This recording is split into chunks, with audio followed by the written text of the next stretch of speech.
ஆமென். இந்த போதோ ஏற்கனவே ஹெவியா இருக்கு அப்படி சொல்றீங்களா? என் பொண்ணுகிட்டே கேட்டா, மம்மி கச்சினியே போதாது எல்லாம் ஆயிரத்து பாத்தீங்களா? கொஞ்ச நேரம் ஏன்னா இந்த வார்த்தைகளுக்காக நான் ஆயத்தத்தோட வந்திருக்கேன். அதனால நேரங்கள் குறைவா இருந்தாலும் நான் பேசுகிற அந்த கொஞ்ச நேரம் உங்களுக்கு பிரயோஜனமா இருக்கும் நான் விசுவாசிக்கிறேன். ஹல்லேலூயா. எல்லாரும் கவனமா என்ன பாருங்க. வார்த்தைன்னு சொல்லும் போது கேளுங்க, வேதத்தை திருப்புங்க, உங்களுக்கு ஆசீர்வாதமா இருக்கும்.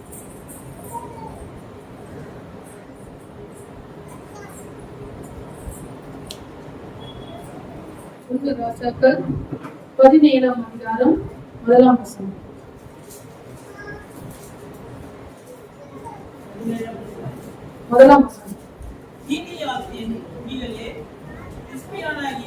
எலியா ஆகாபை நோக்கி, என் வாக்கின்படியே அன்றி இந்த வருஷங்களிலே பனியும் மழையும் பெய்யாதிருக்கும் என்று இஸ்ரவேலின் தேவனாகிய கர்த்தருக்கு முன்பாக நிற்கிற நான் அவருடைய ஜீவனை கொண்டு சொல்லுகிறேன் என்றான். இந்த நாட்களில நாம் எலியாவை குறித்து தான் நாம் பார்க்க போகிறோம். இந்த இடத்துல வேதம் என்ன சொல்லுகிறது என்றால், எலியா இதுக்கு முன்னாடி வேதம் என்ன பண்ணல, அறிமுகப்படுத்தல. அவர் யாரு, அவர் எங்க பிறந்தாரு, அவருக்கு குடும்பம் இருக்குதா, அவங்க தாய் தகப்பன் யாரு, எதனா வேதம் சொல்லி இருக்குதா? எதுவுமே கிடையாது. எடுத்த உடனே இந்த 1 ராஜாக்கள் 17ஆம் அதிகாரம் 1ஆம் வசனத்துலதான் எலியாவை என்ன பண்றது இந்த வேதம் அறிமுகப்படுத்துது. அதுவும் எப்படி அறிமுகப்படுத்துதுன்னா, அவர் கிளையாத்தின் குடியில் இருக்கிறாரு, அவர் திஸ்பியனாகிய எலியா. அப்படிதான் அவருடைய முகவரி எப்படிப்பட்டதா இருக்குங்க? இந்த 2 தான். அவர் எங்க இருந்து வர்றாரு, அவர் யாரு, இது மட்டும்தான். ஆனா இவருடைய வேதம் என்ன சொல்லுறது, அவர் என்ன பண்றாரு, ஆகாபை நோக்கி, என் வாக்கின்படியே அன்றி இந்த வருஷங்களில் பனியும் மழையும் பெய்யாதிருக்கும் என்று இஸ்ரவேலின் தேவனாகிய கர்த்தருக்கு முன்பாக நிற்கிற நான் அவருடைய ஜீவனை கொண்டு சொல்லுகிறேன். இதுதான் அவருடைய குவாலிபிகேஷன், இதுதான் அவருடைய டிகிரி. என்ன சொல்றாரு, எல்லாரும் என்ன பண்ணுவாங்க, பேருக்கு பின்னாடி என்ன பண்ணுவாங்க, நான் என்ன படிச்சிருக்கோன்னு அந்த ஒரு டிகிரி போடுவாங்க. ஆனா இந்த எலியா அவர் என்ன சொல்றாருன்னா, இந்த தேசத்துல பனியும் பெய்யாது மழையும் பெய்யாதுன்னு சொல்லிட்டு, இதை யாருக்கு முன்பாக நான் சொல்றேன், இஸ்ரவேலின் தேவனாகிய கர்த்தருக்கு முன்பாக நிற்கிற நான். எவ்வளவு ஒரு அதிகாரம் உள்ள வார்த்தை இல்லையா? எவ்வளவு ஆண்டவருக்கு முன்பாக அவ்வளவு அதிகாரத்தோடு ஒரு ராஜாவா இருக்கிறாரு.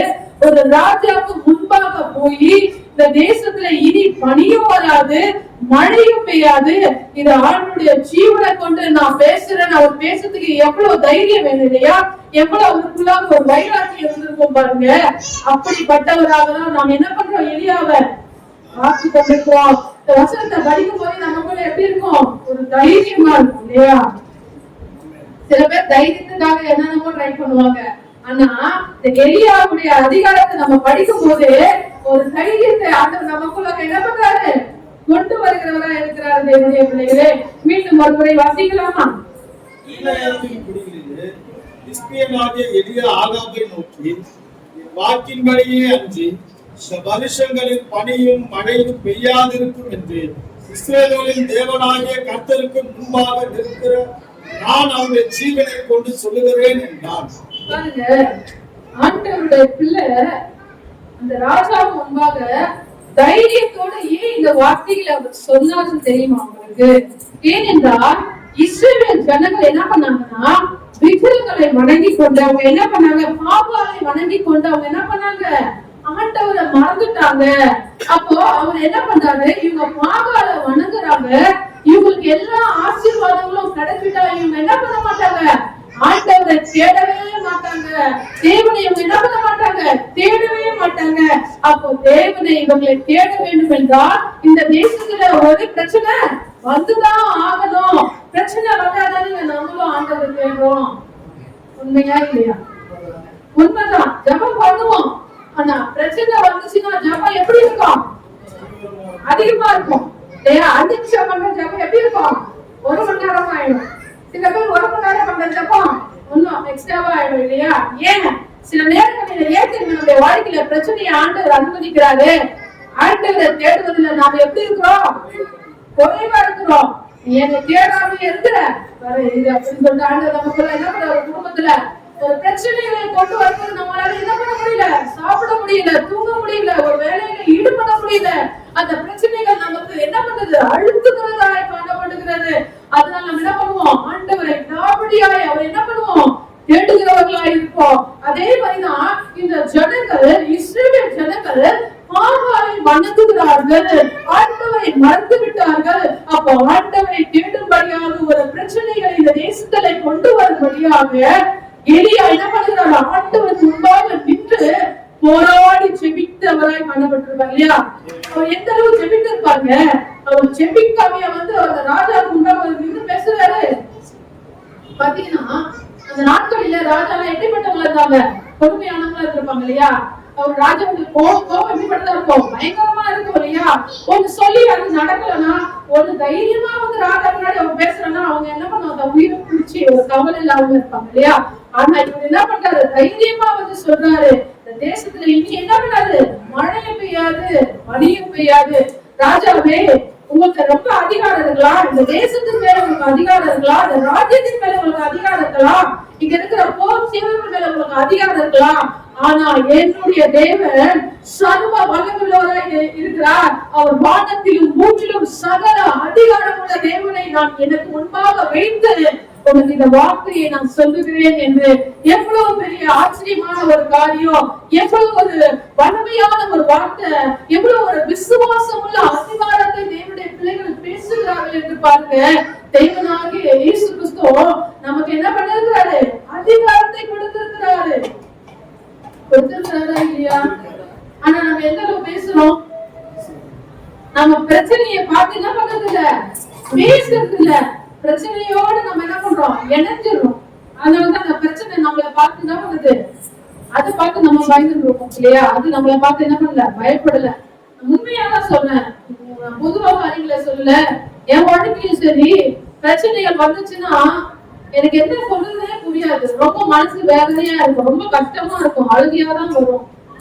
ஏன் இப்படிப்பட்ட ஒரு பிரச்சனை என் வாழ்க்கையில, ஏன் இவ்வளவு ஒரு போராட்டத்தின் ஒரு நிலையில நான் காணப்படுகிறேன், எல்லாரும் எனக்கு சத்துருக்களாவே இருக்கிறாங்களே அப்படின்னு ஒவ்வொரு நேரம் நான் என்ன பண்ணுவேன், ஆண்டவரை நோக்கிதான் என்ன பண்ணுவேன், கேட்பேன். என் கணவனிடத்துலதான் எல்லா காரியங்களும் சொல்லுவேன், அழுவேன். சொல்லுவேன், ஆண்டவர்கிட்ட சொல்லு, ஆண்டவர்கிட்ட அழு, உன் காரியத்தை ஆண்டவர்கிட்ட சொல்லு. ஆண்டவர் என்ன பண்ணுவாரு, கட்டாயமா நமக்கு என்ன பண்ணுவாரு, தக்க ஈடி அவர் செய்ய வல்லமை உள்ளவராக இருக்கிறார். இந்த நாட்களிலும் உங்க வாழ்க்கையிலும் நீங்க அழுது கொண்டிருக்கிறீங்களா, பல காரியங்களை குறித்து கலந்து கொண்டிருக்கிறீங்களா? ஆனால் தேவன் இந்த நாட்களில எல்லாவற்றையும் ஆண்டவர் சொல்ற கை கிரியைகளை குறித்து அதிகாரங்களை நீங்க பேசலாம் வேணும் சொல்லுது. என் கிரியைகளை, கை கிரியைகளுக்கு நீங்க என்ன பண்ணுங்க, கட்டளை எடுங்கன்னு சொல்றாரு ஆண்டவர். ஆனா நம்ம என்ன பண்றோம், கட்டளை எதுவும் இல்ல, அந்த வாக்குகளை நம்ம என்ன பண்றது இல்ல, ஏற்றுக்கொள்வது இல்லை. என்னுடைய பிள்ளைகளே, அதைதான் இந்த இடத்துல நாம் என்ன பண்ணணும், பேசிக் கொண்டிருக்கிறோம். அதைதான் இந்த இடத்துல நாம் என்ன பண்றோம், தியானித்துக் கொண்டிருக்கிறோம். ஆனா பாருங்க, ஆண்டவராகிய இயேசு கிறிஸ்து என்ன பண்றாருன்னா, சீடர்களோட ஒரு படகுல கடந்து போகிறாரு. அந்த படகு என்ன பண்றது, கடல் என்ன பண்றது, அந்த படகை முழுகத்தக்கதான அலைகள் நிமித்தம் அது என்ன பண்றது, அவருடைய முழுகட்டும்படியாக செய்யுது. ஆண்டவராகிய இயேசு கிறிஸ்துவோடு இருந்தாங்க. அவருடைய அதிகாரத்தையும் அவருடைய வல்லமையும் அவருடைய சீஷர்கள் என்ன பண்ணாங்க, பார்த்தாங்க. ஆனா அந்த அதிகாரத்தை அவங்க பயன்படுத்தாம அவங்க என்ன பண்றாங்க, இயேசு கிறிஸ்துவை போய் எழுப்புறாங்க. என்னன்னு சொல்லி எழுப்புறாங்க, ஆண்டவரே நாங்க மடித்து போவதுதான் உமக்கு பிரியமா, நாங்க மடித்து போறோமே உமக்கு கவலை இல்லையா அப்படின்னு சொல்லிட்டு என்ன பண்றாங்க, ஆண்டவராக இயேசு கிறிஸ்துவை நோக்கி கூப்பிடுறாங்க. ஆனா ஆண்டவர் என்ன சொல்றாரு, என்ன பண்ணாருங்க, அவ்வளவு பெரிய சமுத்திரங்க, அவ்வளவு அலைகள் நிறைந்த அந்த சமுத்திரம் ஆண்டவருடைய வார்த்தைக்கு அது என்ன பண்றது, உடனே கீழ்படிந்து என்ன ஆயிடுச்சு, அமைதியா இருந்துச்சா இல்லையாங்க? இல்ல. சீஷர்களை பார்த்து ஆண்டவர் கேட்கிறார், ஏன் உங்களுக்கு என்ன இல்ல, விசுவாசம் இல்லாம போச்சு, என் கூட இத்தனை வருடங்கள் இருக்கிறீங்களே, என்னுடைய ஊழியத்தின் பாதைகளை நீங்க பாக்குறீங்களே, ஆனா உங்களுக்கு ஏன் விசுவாசம் இல்லாம போச்சு? இந்த நாட்களில் ஆண்டவர் நமக்கு பல வார்த்தைகளின் நிமித்தம் நம்மளை பலப்படுத்துகிறார், நம்மளை தைரியப்படுத்துகிறாரு. ஆனாலும் நம்ம என்ன பண்ற, ஒரு சூழ்நிலைகள் நம்ம மத்தியில வரும்பொழுது அதை நாம் மேற்கொள்ள முடியவில்லை. என்னுடைய பிள்ளையே, இதுதான் உண்மையான ஒரு காரியமா இருக்கிறது. ஹல்லேலூயா, ஹல்லேலூயா. உண்மையா இல்லையா? இந்த எலியா என்ன பண்ணுகிறாரு? மழையை நிறுத்திட்டாரு, பனி என்ன பண்றாரு? நிறுத்திட்டாரு. அவர் யாருங்க? அவர் சாதாரண மனுஷன். அதே மாதிரிதான் யோசுவா என்னங்க நிறுத்தினாரு? சூரியனையும் சந்திரனையும் அவர் என்ன பண்ணாரு? நிறுத்தினார். சாதாரண ஒரு மனுஷன் தான். அவர் என்ன பண்ணாரு? சூரியன் சாதாரண ஒண்ணா? சாதாரண ஒரு லைட் அங்க சுவிட்ச் போட்டு ஆஃப் பண்றதுக்கு, ஒரு ஃபேன் ஆஃப் பண்றதுக்கு சூரியனும் சந்திரனும் உலகம் என்ன பண்ணது? ஏற்காது. ஆனா அவர் என்ன பண்ணாரு? ஆண்டவருடைய வார்த்தைய அவர் என்ன பண்ணாரு? அதிகாரத்துக்கு மேல, அந்த இயற்கைக்கு மேல அவர் என்ன பண்ணாரு? அதிகாரத்தோட அதை என்ன பண்ணாரு? பேசினார். என்ன சொன்னாரு? சூரியனே நீ கிதியோன் வேண்டும், சந்திரனே நீ ஆவிலோன் வேண்டும், கரித்து நில்லுங்க அப்படி சொன்னாங்க. அப்படி சொன்ன உடனே என்ன ஆயிடுச்சு? அப்படியே நின்றுடுச்சுங்க. இதெல்லாம் நீங்க கொஞ்சம் யோசிச்சு பாருங்களேன். இதெல்லாம் ஒரு நடக்கிற காரியமா? இதெல்லாம் ஒரு நடக்கிற காரியமே கிடையாது. நம்ம சில நேரங்களில நினைக்கலாம், சில பேர் என்ன பண்ணுவாங்க, ஊழியக்காரர்கிட்ட வந்து பேசுவாங்க. சில நேரத்துல ஆட்டுடைய வார்த்தைகளை சொல்லி ஊழியக்காரர் தைரியப்படுத்துவாரு, பலப்படுத்துவாரு. சில நேரத்துல நம்ம மனசாட்சி நம்ம கிட்ட சொல்லும், நம்ம சொல்றதுக்கு நம்ம பிள்ளைகளே கேட்க மாட்டேது. எங்கிருந்து நம்ம இயற்கைக்கு அதிகாரம் கொடுக்குறது? எங்கிருந்து சத்துக்களை துரத்துறது? எங்கிருந்து மற்றவங்களை ரட்சிப்புகளை கொண்டு வரும்? உண்மையா இல்லையா? எல்லாரும் நம்ம ரட்சிப்புகளை கொண்டு வந்துடலாங்க. நம்ம குடும்பத்தை நம்மளால என்ன பண்ண முடியாது? கொண்டு வர முடியாது. மத்தவங்க கூட நம்ம சொல்ற காரியங்களை என்ன பண்ணுவாங்க? கேட்டுப்பாங்க. ஆனா நம்ம வீட்டுல அவங்க என்ன பண்ண மாட்டாங்க. எவ்வளவு ஆர்குமெண்ட் பண்ண முடியுமோ, எவ்வளவு வீணான வார்த்தைகளை பேச முடியுமோ அவ்வளவு காரியங்களை பேசி என்ன பண்ணுவாங்க? நம்மளே தசை திருப்பி விட்டுருவாங்க. கடைசியா நம்ம சொல்லுவோம், எப்பா விட்டுருப்பா, என்னால முடியாது உங்ககிட்ட பேச, எனக்கு தெரிஞ்சது இவ்வளவுதான், வேணும்னா வா எங்க ஊழியக்காரர்கிட்ட வேணா நீ வந்து பேசு, உன்னுடைய எல்லா டவுட்டையும் என்ன பண்ணிடுவாரு அவரு? சரி பண்ணி. இனிமேல் யாராவது சொன்னாங்கன்னா நீங்க என்ன பண்ணுங்க? இப்படி சொல்லிடுங்க. கரெக்டா? இதுதான் காரியங்கள் இல்லையா? அப்போ அது பாருங்க, பகல் முழுவதும் அது அப்படியே நின்றுச்சாங்க. எவ்வளவு ஒரு வல்லமை பாருங்க ஆண்டவர் தேவனுடைய பிள்ளைகளுக்கு கொடுத்திருக்கிறாருன்னு. அப்போ வேதம் என்ன சொல்லுகிறதுன்னா, அவர் எப்படிப்பட்டவருங்க? பட்சபாதம் உள்ள தேவனா? அப்போஸ்தலர் 10:34 படிங்க.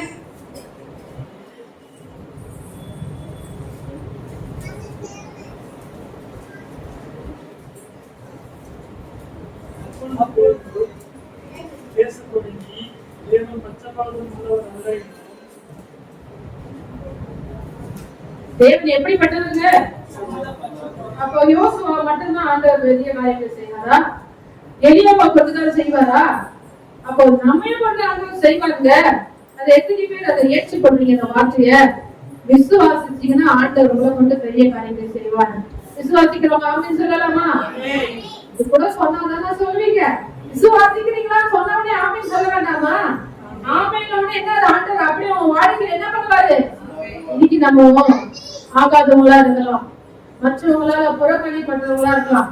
ஆனா ஆண்டவர் உன்னை எடுத்து பயன்படுத்தணும்னு நினைச்சிட்டாருன்னா, யாரெல்லாம் அர்த்தமா பார்த்தாங்களோ, யாரெல்லாம் உன்னை புறக்கணிச்சாங்களோ, யாரெல்லாம் உன்னை காயப்படுத்தினாங்களோ அவங்களுக்கு முன்பாக ஆண்டவர் ஒரு தலையை நிம்மர பண்ணுகிறவரா இருக்கிறார். என்னையே எத்தனை பேருக்கு அப்படிப்பட்ட ஆசைகள் இருக்கிறது? ஆண்டவரே என்னை எடுத்து பயன்படுத்துங்க அப்படிங்கிற ஜெபம் நமக்கு ஒவ்வொரு நாளும் என்ன பண்ணோம் வேண்டும். ஆண்டவர் தான் சொல்றாரு, கையின் கிரியைகளை குறித்து நீங்க என்ன பண்ணுங்க? அதிகாரமுடையவர்களா இருங்க.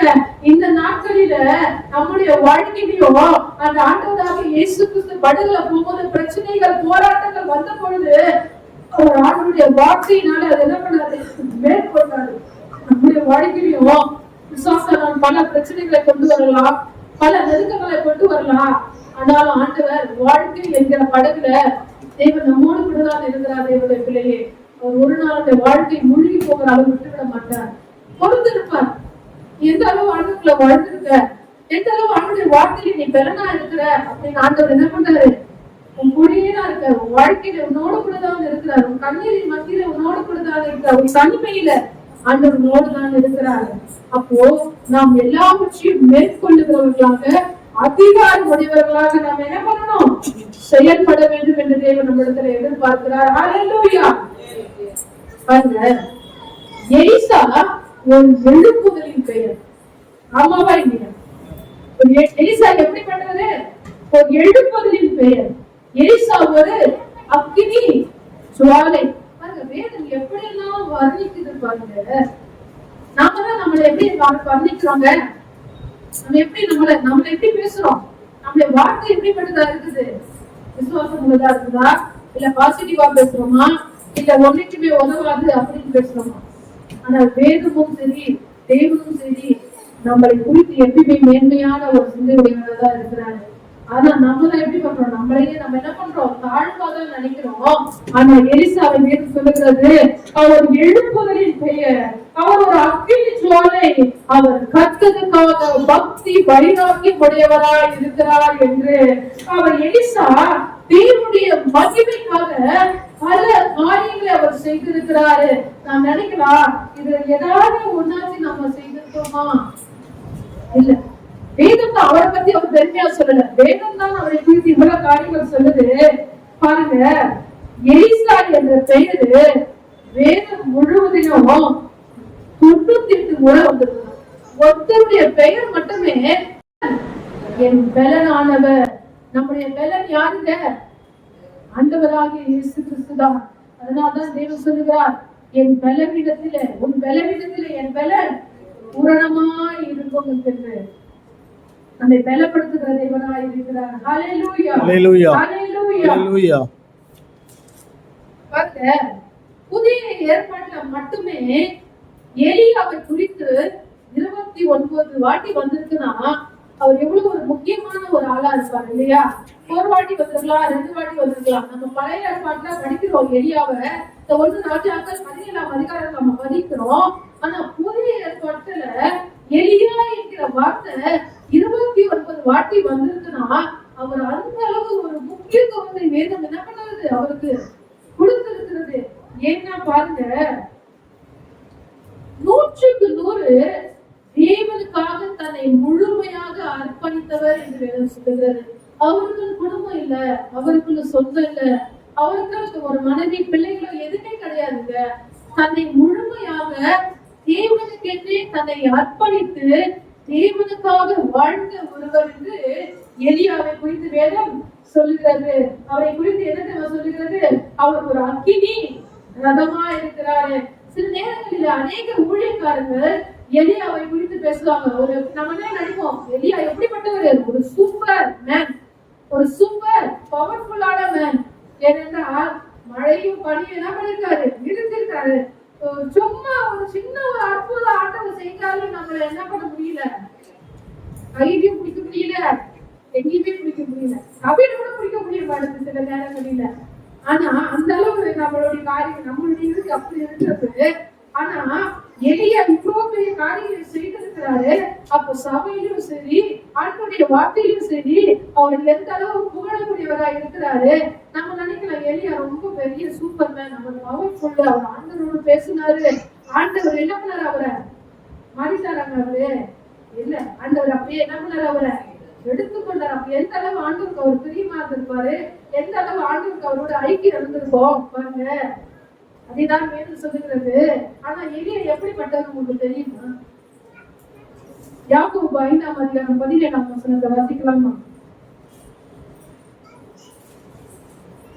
எலியா என்பவன் நம்மை போல பாடுள்ள மனுஷனாய் இருக்கும், மழை பெய்யாதபடிக்கு கருத்தாய் ஜெபம் பண்ணினான். எலியா யாருன்னு சொல்றாங்க? கவனிக்க சொல்றேன், உங்களுக்கு பிரயோஜனமா இருக்கா அந்த வார்த்தை? கவனிங்க, எலியாவை பத்தி வேதம் என்ன சொல்லுது? நம்ம போல யார் அவரு? பாடுள்ள மனுஷனா இருந்தாருங்க. ஒண்ணுமே இல்ல. ஒரு எசேபேல் பயப்படுத்தின உடனே என்ன பண்ணிட்டாரு? அவரு ஒரு சூரிய செடியில கீழே உட்கார்ந்துட்டு பயந்து படுத்து கொண்டாராம். அவர் எப்படிப்பட்டவரா இருப்பாரு? நம்மள மாதிரிதான் இருந்திருப்பாரு, பயந்து இருப்பாரு. நம்ம எப்படி பயந்து இருக்கோமோ அதே மாதிரிதான் பயந்து. ஒரு எசேபேல் பயப்படுத்தின உடனே அவர் என்ன பண்றாரு? பயந்து ஒரு சூரிய செடிக்குள்ள போய் படுத்துக்கிட்டாரு. ஆனா அவருக்கும் நமக்கு என்ன வித்தியாசம் தெரியுமா உங்களுக்கு? வேற என்ன சொல்லுது? எலியா நம்ம போல பாடு, அந்த மாதிரிதான் ஒரு பாட்டுகளை எல்லாவற்றையும் அனுபவிச்சிருப்பாரு. ஆனா அவருக்கும் நமக்கு என்ன வித்தியாசம் அப்படின்னு பாத்தீங்கன்னா, அவர் கருத்தாய் ஜெபம் பண்ணுகிறவராய் இருந்தாரு. அவர் எப்படி பண்ணுறதா இருந்தாரு? எலியாவுக்கு நமக்கு என்ன வித்தியாசம்? அவரோட மனுஷன் தான், அவனை போலதான் பாடுபட்டாரு. ஆனா அவருக்கும் நமக்கு ஒரே ஒரு வித்தியாசம், கருத்தாய் ஜெபம் பண்ணுகிறவராய் இருந்தார். ஒரு காரியத்தை ஆண்டவரிடத்திலிருந்து பெற்றுக்கொள்ளும் வரை போராடி ஜெபிக்கிறவராய் இருந்தாரு. ஒரு பனியையும் மழையும் நிறுத்துறதுக்கு அவர் எவ்வளவு ஆண்டவரிடத்துல போராடி இருப்பாரு, எந்த அளவு கருத்தாய் அவர் ஜெபம் பண்ணிருப்பாரு. என்னுடைய பிள்ளையே, இந்த நாட்களில நீங்களும் எலியாவை போல பெரிய காரியங்களை செய்ய வேண்டும் என்றால் நமக்குள்ளாக ஒரு கருத்தாய் ஜெபம் பண்ணுகிற ஒரு ஜெபம் தேவையா இருக்கிறது. இந்த கடைசி நாட்களில நமக்கு ரொம்ப குறைஞ்சு போனது எதுங்க? அரிசி பருப்பு, அது குறையலாம். ஆவிக்குரிய வாழ்க்கையில நமக்கு என்னங்க ரொம்ப குறைவா இருக்குது? ஜெபம் தான் குறைவா இருக்குது. வேதம் சொல்லுகிறது, ஜெபமும் துணியும் நமக்கு 2 கண்களை போல இருக்கிறது என்று. யாராச்சும் 2 கண்ணுல ஒரு கண்ணு போன்னு சொல்றீங்களா? ஒரு கண்ணு நல்லா இருக்கும், ஒரு கண்ணு தெரியாம இருக்கும். பரவாயில்ல, ஒரு கண்ணு இருக்கு, ஒரு கண்ணிலே நம்ம வாழ்ந்துக்கலாம். யாராச்சும் இருக்காங்களா? அது 90 வயசான பாட்டி ஆனாலும் பரவாயில்ல, அந்த வயசுல அவங்களுக்கு என்ன தெரியணும்? கண்ணு தெரியணும். அதனால என்ன பண்ணுவாங்க? ஹாஸ்பிட்டல்ல போய் அதை ஒரு கண்ணு என்ன பண்ணுவாங்க? சரி செஞ்சிருப்பாங்க. நாம எப்படி இருக்கிறோங்க? சரீர பிரகாரமா 2 கண்ணும் வேணும்ன்றோம். ஆனா ஆவிக்குரிய வாழ்க்கையில ஒரு கண்ணு போதும். இல்லைன்னா 2 கண்ணு இல்லைன்னா கூட நான் வாழ்ந்துக்கிறேன். ஜபமும் வேணும், எனக்கு துணியும் வேணும். 2மே இல்லாத கூட நம்ம என்ன பண்ணுவோம்? வாழ்ந்துக்கிறோம். அந்த இடத்துல இருக்குது இப்ப இருக்கிற சூழ்நிலை. எப்படிங்க இருக்கிறோம்? இந்த சரீரம் பலன் அடைறதுக்கு நம்ம என்ன பண்றோம்? என்னென்ன சாப்பாடு சாப்பிட்டா ஸ்ட்ரென்த், எது சாப்பிட்டா ஸ்ட்ரென்த், என்ன எக்ஸசைஸ் பண்ணா நம்ம ஃபிட்டா இருப்போம், எல்லாமே செய்யணும். இந்த ஆவிக்குரிய வாழ்க்கையில இந்த மாம்சம் எங்க போகுது? மரிச்சிட்டு எங்க போயிடும்? மண்ணுக்கு போயிடும். அப்ப என்னதான் வந்து ஷைனிங் பண்ணியிருந்தாங்க, ஒன்றுக்கும் பிரோஜனமே இல்லை. ஆனா இந்த ஆவி எங்க போகுது? தேவனோடு இருக்கிறது. அப்போ இந்த ஆவி பலன் நீங்க என்ன பண்றீங்க? என்ன பண்றீங்க? ஏமா ஒரு மாதிரி இருக்க, சாப்பிடவே இல்ல, பாஸ்டர் எதிரிதாம்மா, ஆளில மட்டும்தான். ஏன்னா நீ சாப்பிடுங்க, நீ சொல்லவே வேணாம், உன் முகத்தை பார்த்தாலே என்ன பண்ணிடலாம்? ஒரு சோகம். ஏன்னா காலையில சாப்பிடவே இல்லையாமா. அப்ப ஒரு சரீரத்துக்கு மேல உங்களுக்கு இவ்வளோ ஒரு பாரம் இருக்குது, ஒரு ஆசை இருக்குன்னா, அப்ப ஆவிக்குரிய வாழ்க்கையில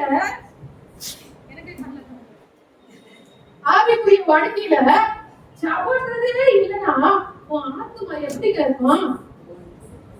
ஒரு பழுப்பு ஊதிட்டு அந்த காத்து இறக்கிவிட்டா எப்படிங்க இருக்கும்? அழகா இருக்குமா?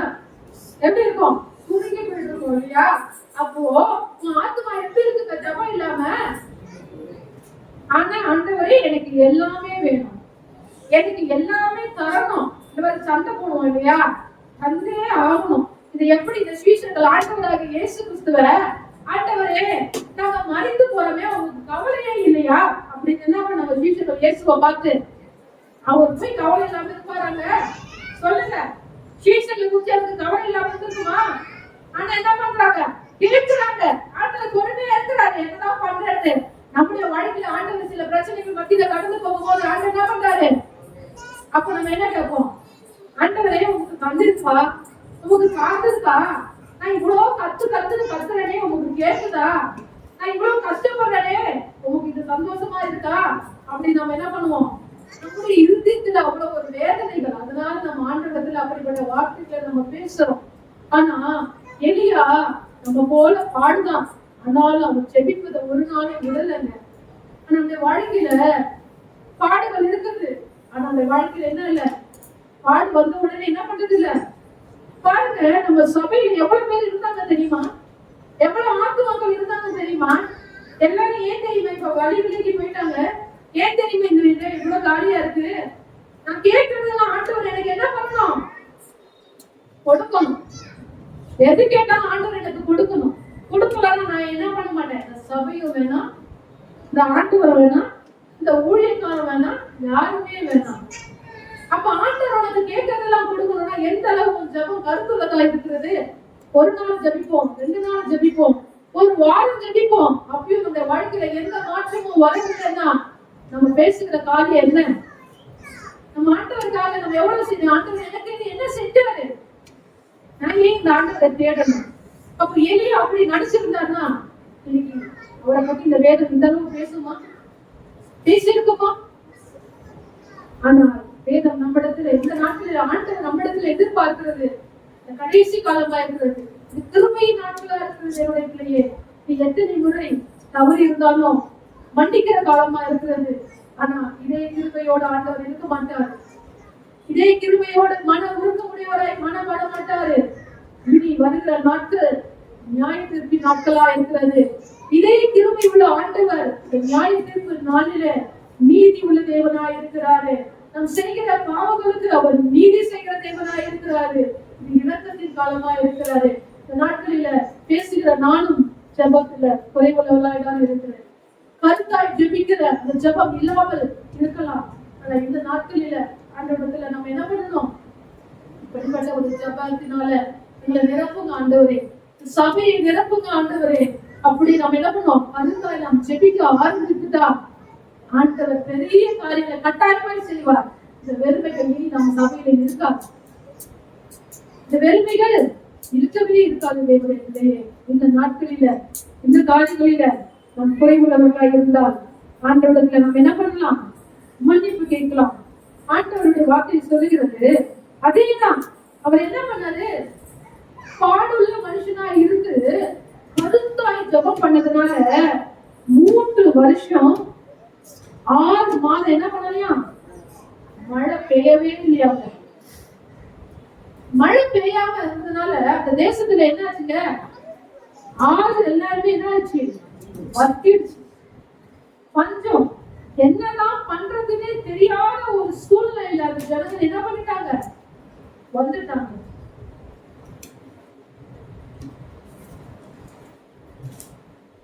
ஆனாலும் வேதம் என்ன சொல்லுகிறது?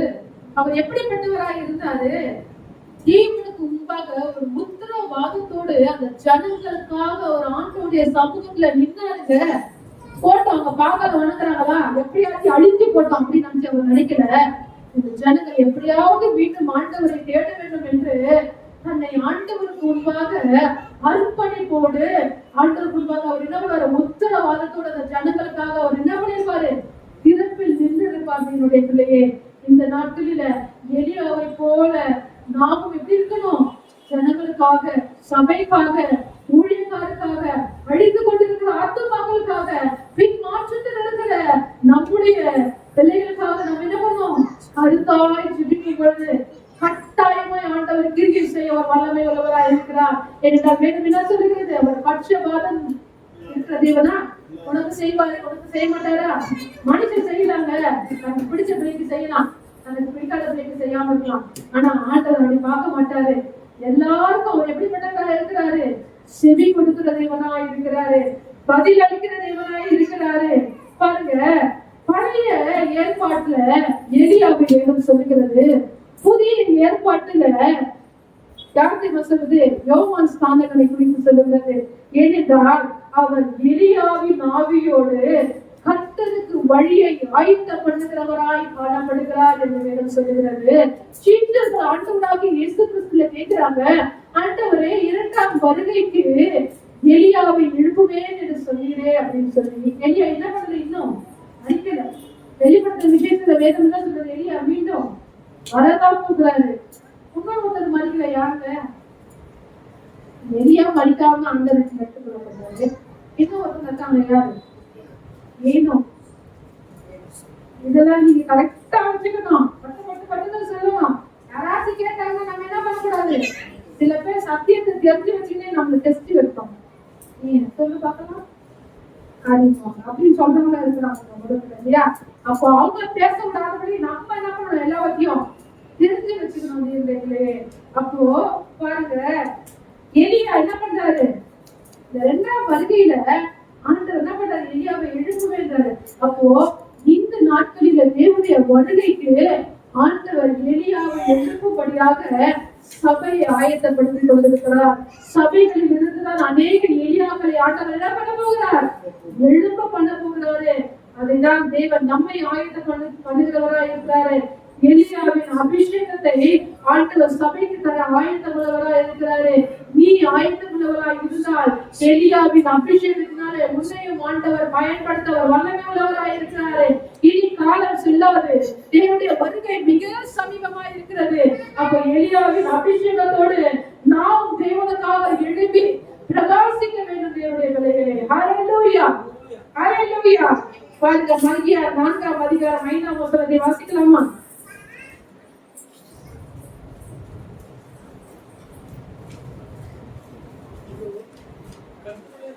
பயங்கரமான நாள் வருகிறதுக்கு முன்னே நான் உங்களிடத்திற்கு எலியா தீர்க்கதரிசியை அனுப்புகிறேன். எலியாவை ஆண்டவர் என்ன பண்ண போறாரு? அனுப்பதான் போகிறாரு இல்லையா? பாருங்க, எலியாவை பத்தி நம்ம பார்த்தோம் இல்லையா? அவர் சொல்லும் போது என்ன சொல்றாருன்னா, கர்த்தருக்கு முன்பாக நிற்கிற நான். அப்போ அவருக்குள்ள ஒரு பழக்கம் இருந்திருக்கும் இல்லையா? எல்லாவற்றையும் எல்லாருமே என்ன பண்ணாரு? அவர் கர்த்தருக்கு முன்பாக நிற்க கற்றுக்கொண்டார். அவருடைய எலிசாவும் சில வேதத்துல சொல்லப்பட்டிருக்கிறது, கர்த்தருக்கு முன்பாக நிற்கிற நான். அப்போ எலியாவை பார்த்து அவர் என்ன பண்ணாரு? கற்றுக்கொண்டாரு. எந்த மனுஷன் தேவனுக்கு முன்பாக நிற்கிறானோ அந்த மனுஷன் ஒரு நாள் மனுஷன் முன்பாக நிற்க போறதில்லை, யாருக்காக வெட்கப்பட்டு போவதில்லை.